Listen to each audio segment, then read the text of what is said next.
O mundo vive momentos de grandes desafios. A pandemia do coronavírus, ela teve impacto do ponto de vista não apenas de uma crise sanitária, mas também trazendo no seu rastro uma crise econômica. No Brasil não é diferente.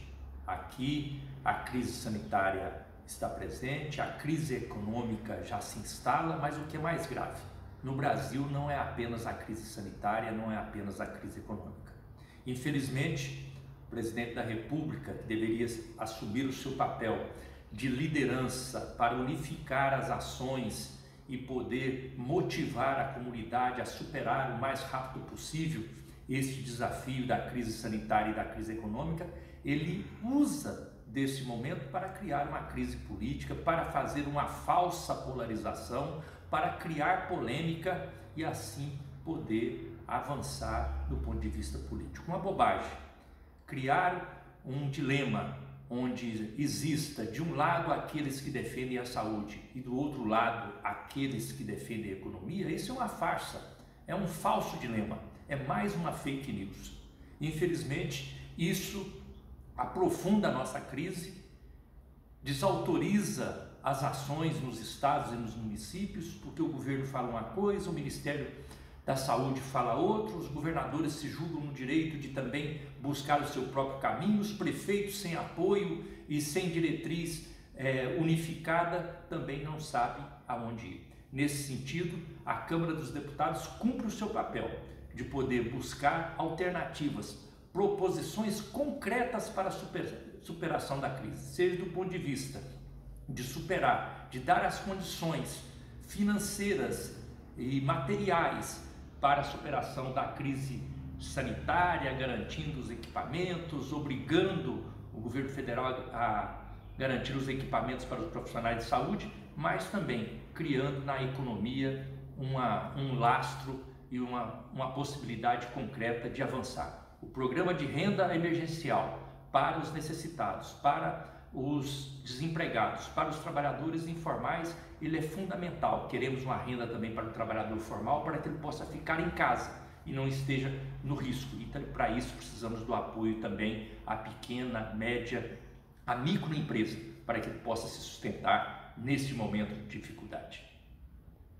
Gostaria de saudar o presidente e a todos os demais colegas parlamentares. Quero dizer que eu votei contra a medida provisória 905, porque ela prejudica os trabalhadores. É injusto nesse momento, onde a ampla maioria da população e dos trabalhadores estão sofrendo por conta da pandemia, pessoas inclusive até perdendo empregos, pessoas que estão aí sofrendo pela morte de parentes e tantas pessoas contaminadas, e pelo visto vai piorar ainda esse quadro.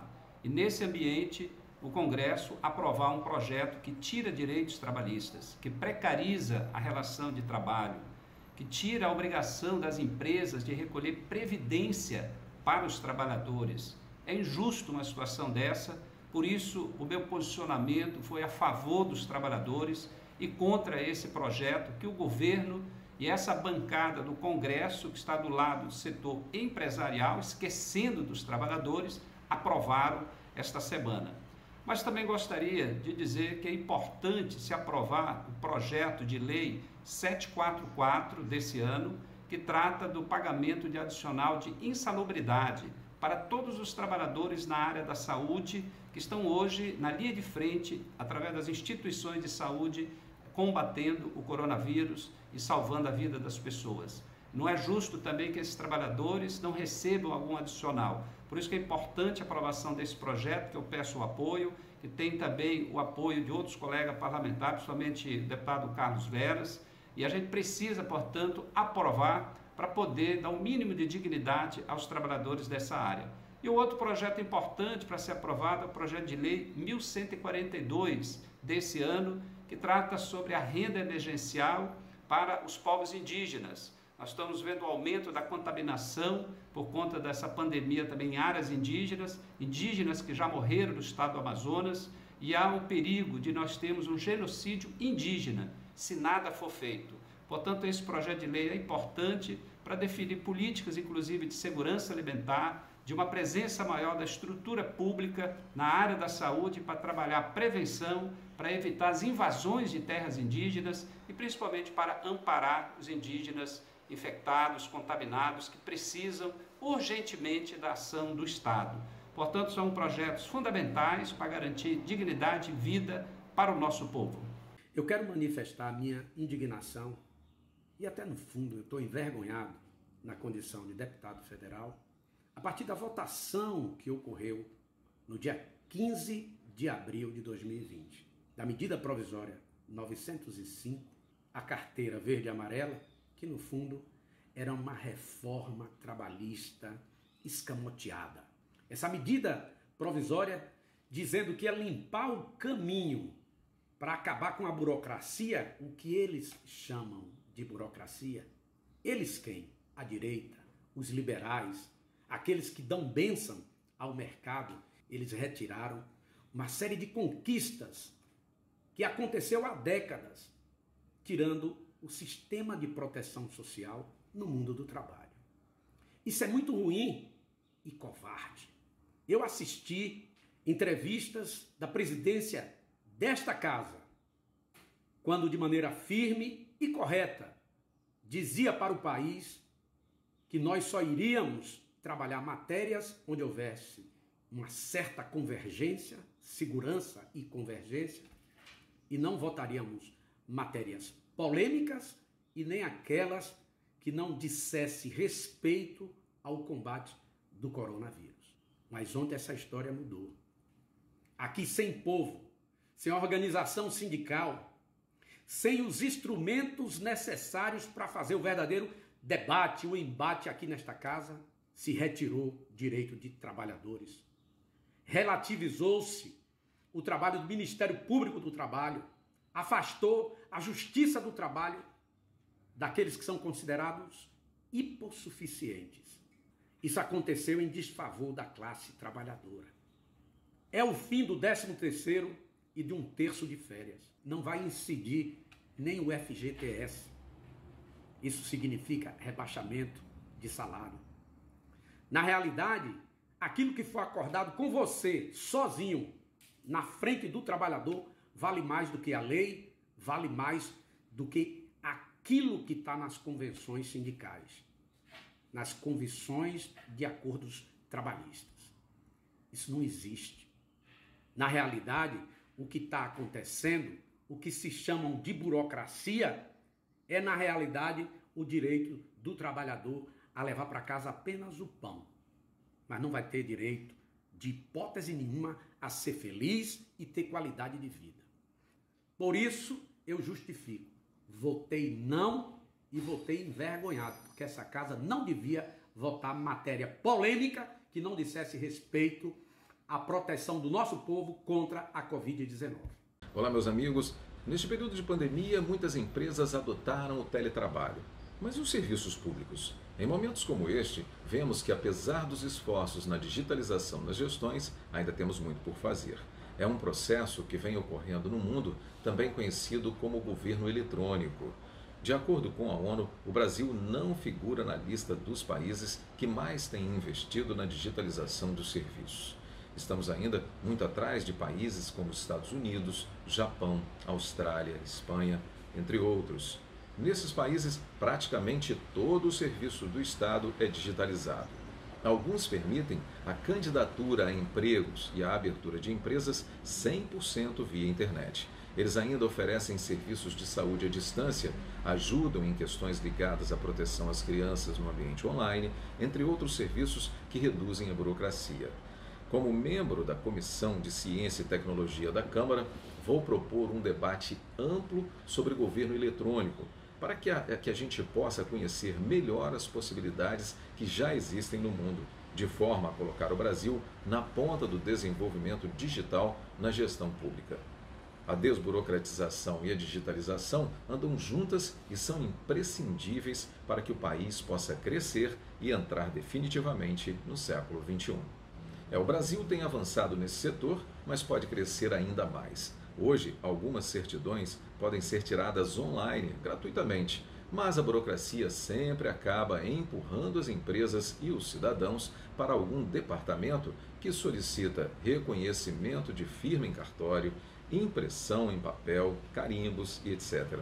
Algumas vezes, os documentos demoram semanas para serem emitidos. Isso sem falar nas licenças de funcionamento, que ainda são muito burocráticas. Precisamos abrir os dados das gestões públicas, permitindo não apenas mais transparência, mas possibilitando que as empresas, universidades e estudiosos transformem esses dados em sistemas úteis a todos. Assim, teremos muito mais condições de nos desenvolver em sintonia com o que a tecnologia nos oferece.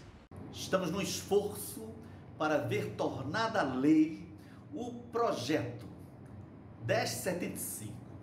Tenho a honra de ser um dos autores, somando com vários deputados de vários partidos, do PSOL, a Benedita da Silva, Jandira Fegari, do PT e PCdoB, e várias outras lideranças que sabem da importância da arte e da cultura para o desenvolvimento do nosso país. O projeto de lei 1075, transformado em lei, criará um auxílio emergencial. Portanto, durante a pandemia do coronavírus, esse auxílio emergencial, tanto a entidades que trabalham na área da produção cultural, que vão receber ou receberam recursos, que tenham pelo menos 12 meses para a realização dos projetos e para a prestação de contas, para que não haja prejuízo e que não se torne inadimplente uma entidade que está usando, gastando devida e honestamente os recursos da cultura. Ao mesmo tempo, os impostos, portanto, os compromissos tributários, deverão ter uma moratória de 6 meses. Portanto, deixa de pagar por 6 meses, mas a nossa proposta estabelece que a dívida será parcelada em 12 meses para ser paga posteriormente. No entanto, há um foco social. Aqueles artistas da área do cinema, do teatro, da dança, da música, das artes plásticas, enfim, de todas as manifestações dessa luz da alma humana que é a obra artística, deverão ter um auxílio emergencial de pelo menos um salário mínimo para aqueles que têm uma renda de até 2 salários mínimos mensais. Com isso, de forma emergencial, se garante o mínimo de dignidade aos trabalhadores da área cultural, porque a economia criativa não é um mero conceito, nem pode ser um mero discurso. A economia criativa contribui para o desenvolvimento do país e se torna uma economia concreta com a produção de arte e a valorização por parte do Estado daqueles que produzem as obras de arte e dão ao povo brasileiro o direito de acessar os bens culturais. Senhores, o governo federal apresentou na semana passada a medida provisória 947, que abre crédito suplementar de 2,6 bilhões de reais de forma a acrescentar o orçamento do Ministério da Saúde. Então são mais 2,5 bilhões de reais que serão utilizados, caso aprovada a medida provisória, que serão utilizados para o enfrentamento do coronavírus. Nós apresentamos uma emenda, a MP 947, aliás, a única emenda apresentada na medida provisória, que realoca os 2 bilhões e 34 milhões de reais do fundão, daqueles valores já separados no orçamento para o fundo eleitoral, e esses valores, então, na nossa emenda, serão destinados também ao Ministério da Saúde, que somados aos 2,5 bilhões, mais 2 bilhões do fundão, teríamos 4,5 bilhões de reais a mais no Ministério da Saúde para o enfrentamento do coronavírus no Brasil. Pedimos o apoio dos deputados e temos a certeza que, com o apoio também da população, venceremos essa difícil batalha. Bom, a Receita Federal adiou, né, a data de você fazer a sua declaração de imposto de renda, a data limite, né? Isso é importante para quem tem que pagar. Agora, quem tem a questão do imposto a restituir, não foi vantagem nenhuma. Por isso nós entramos com um projeto de lei, né, estabelecendo que quem tem direito à restituição num prazo máximo de 48 horas após aprovado, né, porque isso é automático, a leitura que é feita da declaração de imposto de renda, a não ser quando tem alguma incongruência, algum questionamento que você cai na malha fina. Não cair na malha fina é automático. Então, sendo automático, né, e sendo aprovada a sua declaração, no máximo em 48 horas você receberia o que você tem direito à restituição, né? Porque isso é importante porque, de forma diferente, nós teríamos isso ao longo do ano sendo restituído. Então, nós defendemos essa antecipação porque são mais de 20 bilhões de reais, segundo a própria Receita, né, que nós teremos esse recurso em circulação nesse momento, que é um momento crítico que nós estamos tendo com relação às consequências do isolamento social que a pandemia tem gerado. Então, essa é a nossa posição, um projeto concreto, né, que não mexe na questão fiscal, porque efetivamente ele não vai significar gasto para o governo, né? O governo vai ter que devolver esse dinheiro a qualquer momento, né, ao longo do ano. Então, é só uma antecipação. Outra questão aqui que eu quero me posicionar, eu tenho sido questionado nas redes sociais, né, sobre, por exemplo, a questão do salário do deputado. Eu, particularmente, sou favorável a que se reduza a metade nesse momento da pandemia, né? Acho que é um gesto, isso não vai resolver o problema, claro que não vai. A mesa diretora já, inclusive, fez uma doação de 150 milhões, que seria 100% do salário dos deputados aí por quase 10 meses, né? Mas eu acho que é um ato simbólico, importante, que nós estaremos dando com relação à sociedade, né? Outra questão é a cota parlamentar, né? Eu, particularmente, tenho procurado gastar o mínimo possível. No ano passado, eu fiquei entre os 20 deputados que menos gastou a questão da cota parlamentar, né? E acho importante que a gente faça uma redução drástica desse recurso também para ele ser disponibilizado para o combate ao coronavírus. E, por último, a questão do fundo eleitoral. Eu, particularmente, defendo o adiamento para o início do ano que vem, né, o processo eleitoral que estava previsto para esse ano, que está previsto para esse ano. Por dois motivos. Um é porque eu penso que a pandemia vai comprometer sim, vai atrapalhar, né, todo o processo, né? Você vai fazer convenção no momento que você não pode fazer reunião, então não tem jeito, né? E além disso, a questão financeira, porque nós podemos usar aquilo que está estabelecido da previsão orçamentária, seja do fundo eleitoral, seja da questão do próprio gasto que as eleições vai trazer esse ano, ser gasto todo com o combate ao coronavírus. Povo brasileiro, meu querido povo do Maranhão, quero neste momento destacar em primeiro lugar a cidade de Codó, em nosso Maranhão, que no último dia 16 de abril fez 124 anos de vida. Um cumprimento muito especial ao nosso prefeito Francisco Najib, ao nosso deputado estadual Zito Rolim, ao nosso presidente da Câmara Municipal, Leonel Filho, e em nome deles, cumprimentar a todo o povo codoense. Uma cidade muito importante, muito querida em nosso Maranhão e uma cidade onde eu tenho tido a possibilidade, o orgulho de colaborar muito com o nosso prefeito Francisco Najib, com muitas ações que marcam hoje aquela cidade. Parabéns, Codó, um grande abraço a todos os codoenses. Mas quero também, nesse momento, uma vez mais, lembrar a todos dessa travessia tão dolorosa que nós estamos passando. Na Câmara dos Deputados, nós temos cumprido o nosso papel. Infelizmente, o governo federal continua numa sequência absurda de atrapalhada, de desacertos, enfim, de se colocar como um aliado do coronavírus e não tendo a responsabilidade necessária de ajudar o Brasil a atravessar esta pandemia. Temos votado leis importantes, temos dado ao governo federal os mecanismos necessários para que haja investimentos importantes com recursos públicos que só o governo federal, nesse momento, tem possibilidade de manejar, de organizar, para que a gente possa manter as atividades econômicas do país aquecidas dentro desse quadro tão grave de pandemia. Essa pandemia que tem efeitos absurdos, tirando a vida de irmãos nossos, esse que lota os hospitais, que infecta milhares e milhares de pessoas, que gera realmente esse quadro de tanta instabilidade, de tanto nervosismo, de tanta apreensão em nosso país. É por isso que é fundamental que o país se una e a Câmara dos Deputados tem feito o seu papel, tem colaborado muito com o Brasil nesse momento para que a gente tenha os meios necessários, fundamentais para atravessar esta crise tão grave.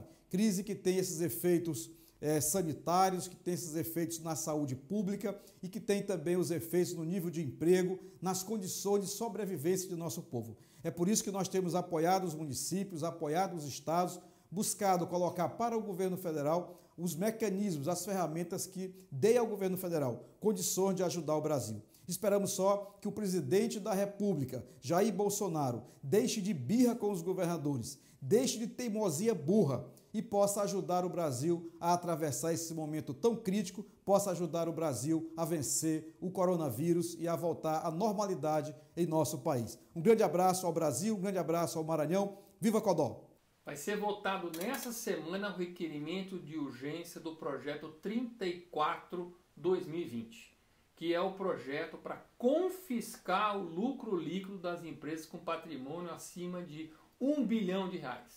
Estão chamando de empréstimo compulsório, mas é aquele famoso empréstimo compulsório que devolve quando dá, quando pode.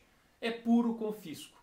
Pior, estão pegando as referências de 2019, resultado de lucro de 2019, para cobrar agora em 2020. Boa parte dessas empresas estão simplesmente fechadas em 2020. Com essa pandemia aqui, e esse distanciamento social e o fechamento do comércio, boa parte das empresas simplesmente não estão faturando. O prejuízo está rolando solto.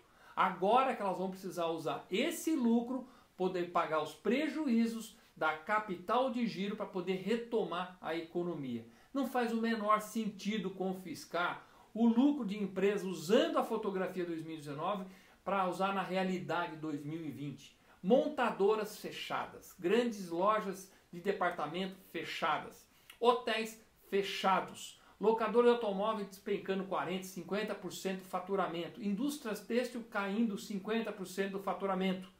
Como é que nós vamos confiscar o que mais se precisa agora para poder manter esses empregos? Vamos lembrar que foram as grandes empresas, na Grande Depressão, como Ford, IBM, que puderam contratar gente, aumentar até o salário e tirar a economia desse buraco. Esse confisco não faz o menor sentido. E depois de confiscar, o governo vai criar um plano, um projeto, uma medida provisória para poder salvar as grandes empresas e dar liquidez a essas empresas? Qual é o sentido de confiscar o lucro, o capital de giro dessas empresas e depois falar que vai fazer uma linha de financiamento barato via o sistema financeiro para poder salvar essas grandes empresas? Isso não faz o menor sentido. E o governo mesmo alega que não há necessidade desses recursos. Eles estão conseguindo emitir títulos e estão conseguindo ter liquidez para poder cobrar. O que acontece com esse projeto é tirar a confiabilidade do mercado brasileiro, a estabilidade. Quando o governo passa a ideia de que pode confiscar a seu bel prazer, quando o Congresso define isso, significa insegurança jurídica, afastando as empresas do Brasil. Não podemos aceitar esse projeto não pode passar, porque isso é um dos projetos mais demagógicos, jogando a ideia de que empresas bilionárias vão ter sempre lucros bilionários. Nunca nos esquecemos, quanto maior a árvore, maior o tombo. A semana passada foi muito produtiva na Câmara dos Deputados.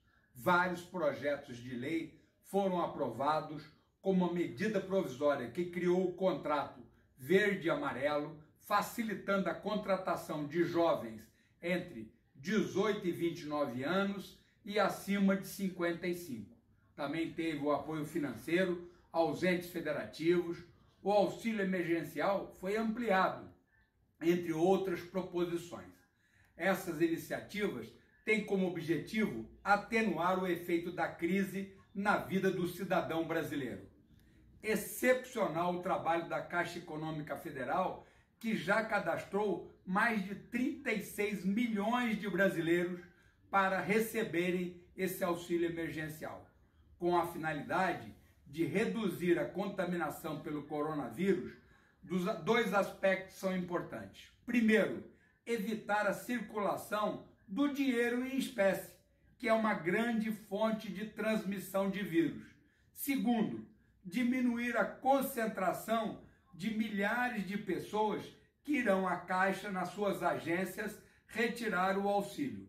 Para isso, é importante a máxima utilização dos cartões de débito e dos celulares para os pagamentos do dia a dia, evitando o contato com o dinheiro e evitando a grande aglomeração de pessoas nas agências. Isso agilizaria o recebimento dos recursos pelos que necessitam dele, já que eles poderiam ser liberados de maneira imediata.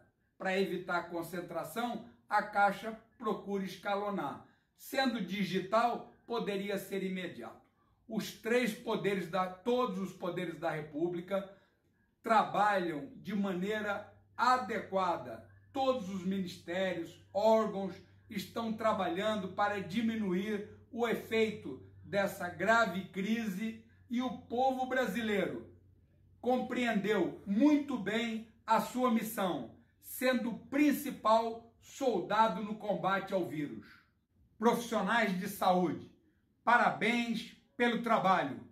Juntos venceremos essa crise. Ao participar e da forma como participou no último domingo, dia 19, das manifestações públicas, o presidente Jair Bolsonaro assumiu explicitamente as suas pretensões golpistas. Atacar o presidente da Câmara e do Senado.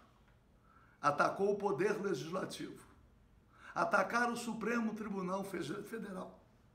Pregar o fechamento das duas casas e, simultaneamente, o restabelecimento do ato institucional número 5, o presidente Jair Bolsonaro não deixou dúvidas em relação às suas pretensões. É preciso dizer que foi uma manifestação de militares e seus familiares. A convocação, a mobilização foi feita dentro dos quartéis. Quando um presidente da República monta um ministério com figuras, quadros oriundos das 3 Forças Armadas, ele já demonstrou alguma pretensão, mas era o ambiente dele. Mas agora não pode haver dúvidas. E é por isto que aqueles que defendem o Estado democrático de direito não podem silenciar. Não é a luta contra a pandemia, não é um presidente da República irresponsavelmente tentando empurrar parcela da população para o risco da disseminação do coronavírus. Não, não, não. Há uma separação das coisas. A manifestação de domingo foi uma manifestação golpista. E precisamos dizer alto e bom som: ditadura nunca mais. Só o Estado democrático de direito, só o respeito à Constituição, só a participação popular, sem ódios, sem vinganças. O povo brasileiro já assumiu o amadurecimento necessário para compreender que o que está em risco é a democracia, mas está em risco, acima de tudo, a possibilidade da transformação, a construção de um projeto nacional que contemple a soberania nacional e um modelo de justiça social. Ditadura nunca mais. Senhor presidente, tomaram posse agora dia 17, sexta-feira passada, no Tribunal da Presidência e Vice-Presidência do Tribunal Regional Federal da Primeira Região, os desembargadores Ítalo Mendes e Francisco Betti, e corregedora, a sua desembargadora Ângela Catão. Ângela Catão, que foi procurador da República, diplomado da tradicional Faculdade de Direito de Minas Gerais, como também o desembargador Francisco Betti, também formado em Minas Gerais, também ex-procurador da República, e Ítalo Mendes, de que eu tive a honra de ter sido professor, modesto professor da Universidade de Brasília, de Mato Grosso, do Diamantino, da Sociedade Querida, cujo gabinete tem a Igreja Matriz, e estudioso, foi o mais jovem diplomado em Direito, graduado em Direito no seu tempo, e depois mais jovem, concursado para a Procuradoria da República. Então, todos os chefes procuradores da República se dedicaram à Justiça Federal, aos juízes federais, o que mostra a vocação. A Procuradoria da República, uma posição mais privilegiada, porque naquela época se podia também inclusive advogar, mas preferiram se dedicar à Justiça Federal. Isso é que é vocação, grande vocação de ambos. Ítalo Mendes é o padrão da dignidade, da simplicidade, da honestidade, é um estudioso. E realmente se caracterizou toda a sua vida, mesmo como estudante, como magistrado, discreto, estudioso, cumpridor das suas obrigações, dedicado aos estudos. Tanto é o seu êxito em todos os concursos que participou de Procurador da República a juiz federal. O seu vice-presidente também, um senhor estudioso, um jovem estudioso, a doutora Ângela Catão, uma das nossas Minas Gerais querida. Eu quero aqui parabenizar o tribunal por essa nova gestão. Hoje assume seu mandato em substituição aos desembargadores Carlos Moreira Alves e Cássio Marques. Portanto, aqui, senhor presidente, meu abraço especial a meu querido ex-aluno, esse símbolo de honestidade padrão de magistrado com vocação, querido Fioravante Mendes. Muito obrigado, senhor presidente. Senhor presidente, colegas parlamentares, a minha fala hoje é para desagravar o parlamento, que ontem foi agredido duramente na pessoa do presidente da Câmara, Rodrigo Maia. O presidente da República, em mais de um de seus discursos despropositados, fez uma série de alegações que não tem nenhum amparo na realidade. O presidente da Câmara, a rigor, nem precisa quem o defenda. No seu discurso réplica, ele desvelou a fala de Bolsonaro pelo que ela é, um artifício retórico, uma mudança de assunto, para encobrir um outro absurdo que aconteceu ontem, que foi a demissão de Mandetta. Mas, neste momento, ao contrário do que diz o presidente da República, o parlamento está cumprindo seu dever. Está criando condições objetivas para o combate à pandemia. Em outros lugares do mundo, por exemplo, na rigorosa Alemanha de Angela Merkel, os governos estão fazendo investimentos na ordem de 20% do PIB ou mais para salvar as vidas, para salvar a renda, para salvar os empregos, para salvar a economia. Aqui é o contrário. Nós estamos contando tostões, reduzindo direitos e criando dificuldades para que as pessoas, nessa hora de tanta aflição, tenham acesso àquilo que o parlamento lhes garantiu, a renda básica emergencial. Não tenho dúvidas que o parlamento vai continuar a cumprir o seu dever. Quem está fora de sintonia é o presidente da República. Por isso é que cresce no Brasil inteiro um sentimento que se expressa às vezes de uma forma ruidosa, via panelaços, fora Bolsonaro. De fato, é necessário tirar Bolsonaro para que o Brasil possa funcionar e nós possamos derrotar nesse momento o coronavírus.